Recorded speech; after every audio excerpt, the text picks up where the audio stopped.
Dito tayo ngayon sa isang property na for sale sa bayan po ng Pagsanhan, Laguna. Ang i-offer ko sa inyo, ito lang po mga kaprops, tabing kalsada lang. Itong direksyon na ito ay papunta po sa iba pang barangay dito sa bayan ng Pagsanhan. Tapos ayan po ang boundary ng property mga kaprops, yung pader na yan. Kita natin yung konti. So ito po ang boundary. Mayroon na ditong access ng kuryente kasi tabing kalsada lang po, at mayroon na rin pong mga source ng tubig. So ang ganda ng property mga kaprops, malinis na siya. Tapos po may bakod na barbed wire palibot, at ang poste ay semento. Itong direksyon na ito ay papuntang town proper ng Pagsanhan. Siguro po nasa mga 6 minutes travel time na lang, nasa town proper na tayo ng Pagsanhan. May mga tanim ito na mahogany sa gilid. Tingnan nyo mga props. Ayan, may mga tanim na mahogany. Tapos sa loob, ang mga tanim nito ay mga lansones, marami. Para mas lalo nating makita, atin pong pupuntahan, papasok po tayo. Ang sukat nito ay 12,250. 12,250 or nasa 1.2 hectares mga kaprops.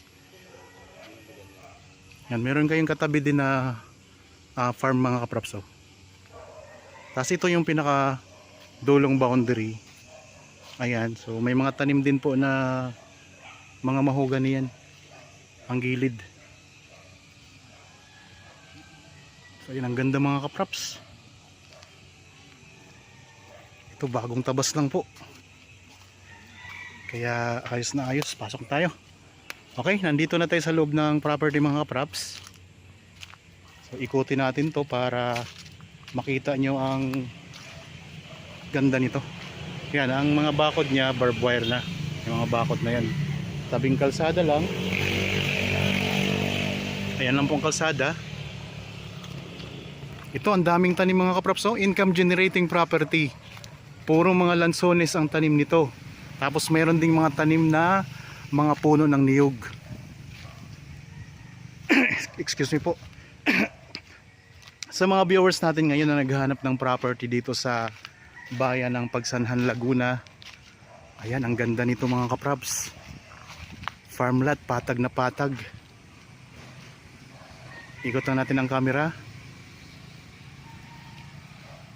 Yan, puro lansones po yan at mga rambutan ang tanim, mga niyog. Tapos may mga malalaking mahogany sa palibot ng property mga kaprops. Ano? Yan yung palibot niya.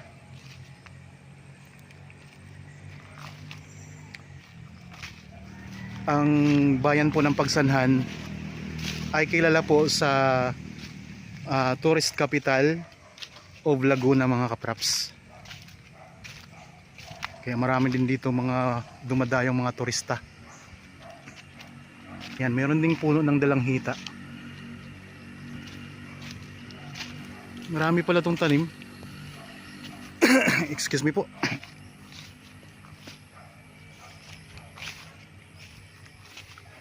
Yan, dito tayo ngayon sa gitnang bahagi ng property mga kaprops. Doon sa gilid, sa part na yon, ang bakod ay semento. Yan, malalapitan naman natin yan mamaya.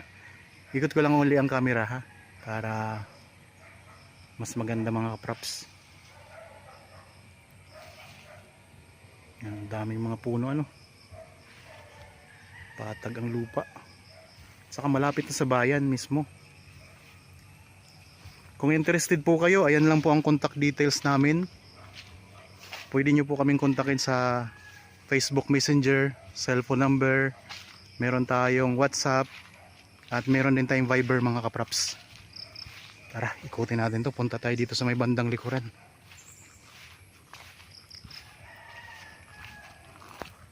Ito, lansones. Ang ganda ng mga lansones dito mga kaprops. At may mga bulaklak na rin. Tapos ito naman may mga tanim naman na rambutan dito.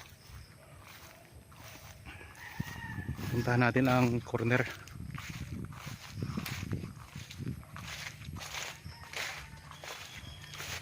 Sa mga viewers natin ngayon na mayroon ding property na gustong ibenta, pwede po kami makatulong sa inyo. Kung nandito lang kayo sa lalawigan ng Laguna, pupuntahan po namin ang inyong property para kuhanan ng video at ma-feature natin dito sa channel. Nang sa ganun ay mahanapan din po natin ng potential buyers mga kapraps. Mga rambutan, lansones, ang daming lansones nito. Tapos mayroong puno ng dalong yan. Ayan. Malaking puno. Dito, puro lansones. Ayan, puro lansones dito sa part na ito mga kapraps. Tapos ayan, nabanggit ko naman po na napapalibutan po siya ng mahogany. Yung mahogany po yan. Malaki na rin.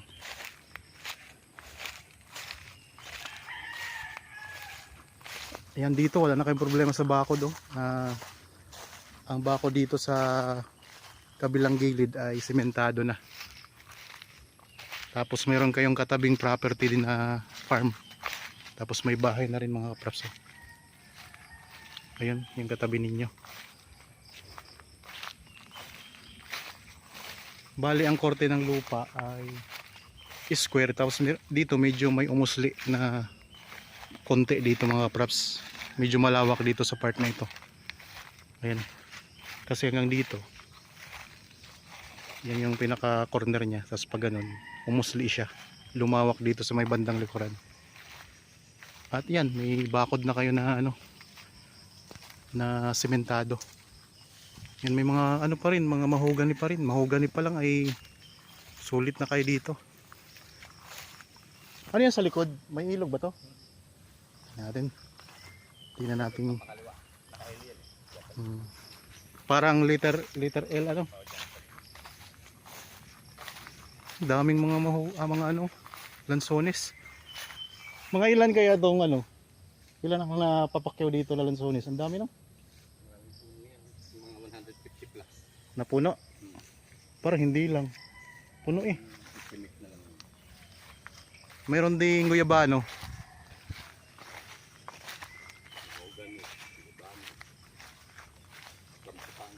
Namumulaklak na oh.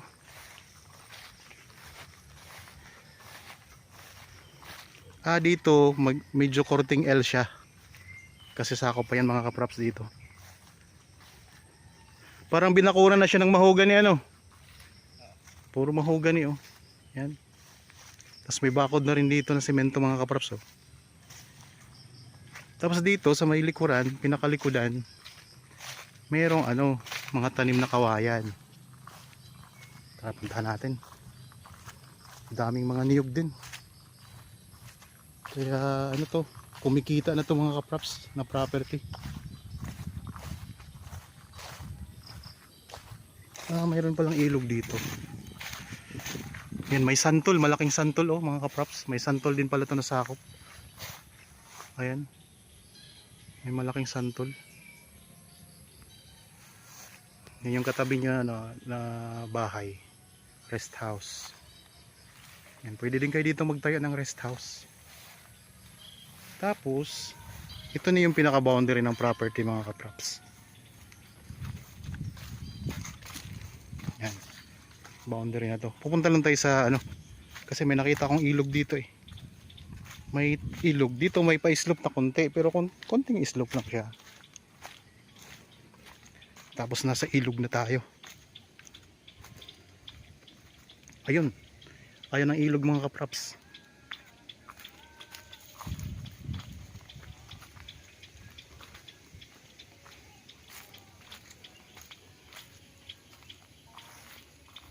Yan, punta tayo sa ilog, tingnan natin. Ito ay sa gobyerno na to, hindi na to part ng lupa. Ayan lang po ang property mga kapraps, yung pinanggalingan natin kanina. Pupunta lang tayo dito sa ilog para makita din natin. Yan, medyo mababang bahagi na to ng lupa, pero hindi na to part ng property ha. Tingnan lang natin ang ilog mga kapraps.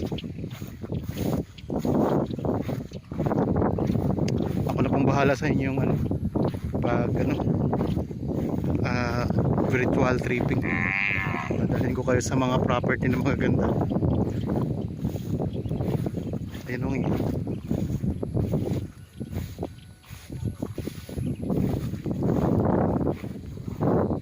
Yan. So ayun yung mga kaprops ng ilog. Malaki, malawak na mga kaprops. Karugtong na po ito ng ano, Pagsanhan River. Tapos ang property mga kaprops, ayan, yung in-offer ko sa inyo. Hanggang doon po yan. Yun yung pinaka-boundary nito. So medyo pataas po yan na part. Ang ano siya, naka-elevate siya mula dito sa lupang ito. Ito'y mababa na lang eh. Elevated yung property mula dito sa lupa. Yan, ikot natin yung camera uli.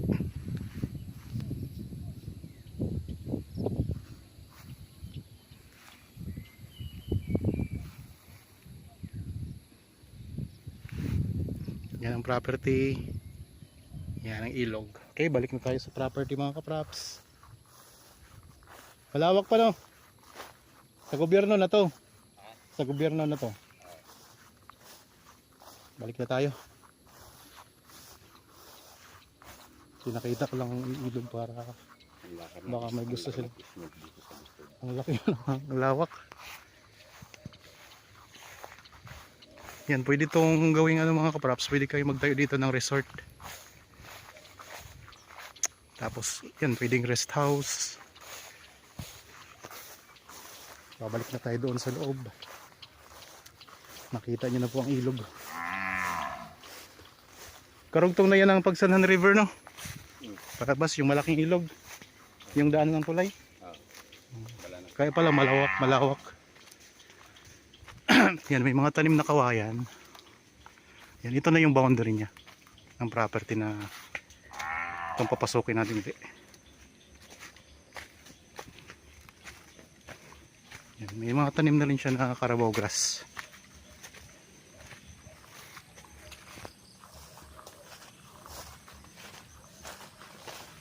May malaking income na ito.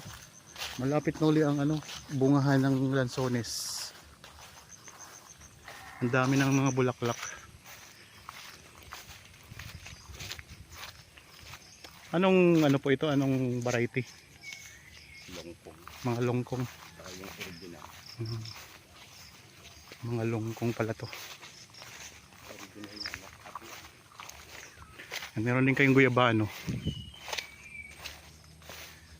May bunga na rin guyabano.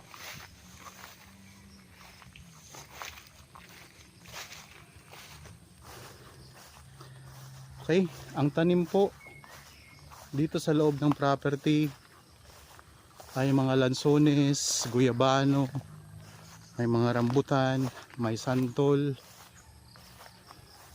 mga puno ng niyog, napapalibutan po ng mga puno ng mahogany, patag na patag ang lupa. Income generating na po ito mga kaprops. May part na ang bakod ay semento, kagaya po niyan. Tapos may part na ang bakod ay mga barbed wire. Tapos ang poste po ay mga semento na rin. Kung sa ganda mga kaprops, ay napakaganda nitong property na ito. Kasi tabi lang ng kalsada, pwedeng ipasok ang inyong sasakyan. At ang lapit lang po sa bayan ito. Mga nasa 6 minutes travel time lang yata, estimated ko lang po. Nasa bayan na tayo o nasa town proper na po tayo ng Pagsanhan. Mayroong ilog sa likurang bahagi.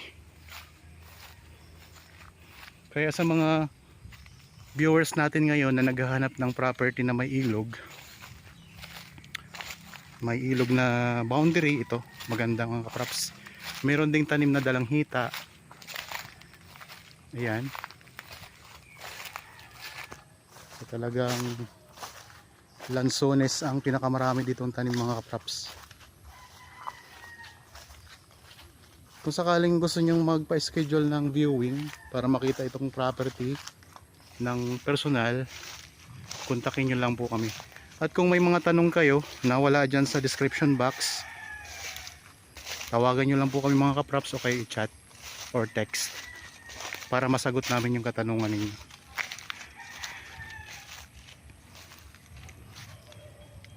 Schedule ang tripping, tawag lang din po kayo sa amin.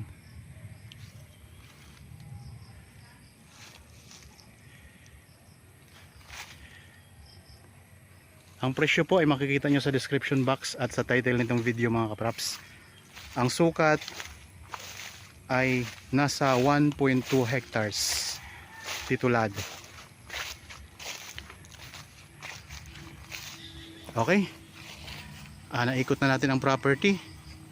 Para po sa mga bago pa lang sa aking channel at napadaan lang po dito sa aking channel, huwag nyo pong kalimutang mag-subscribe at pindutin na rin po ang notification bell para maging updated kayo sa mga bagong property na i-offer namin. Maraming salamat po, lagi tayong mag-iingat at God bless po sa ating lahat mga kaprops.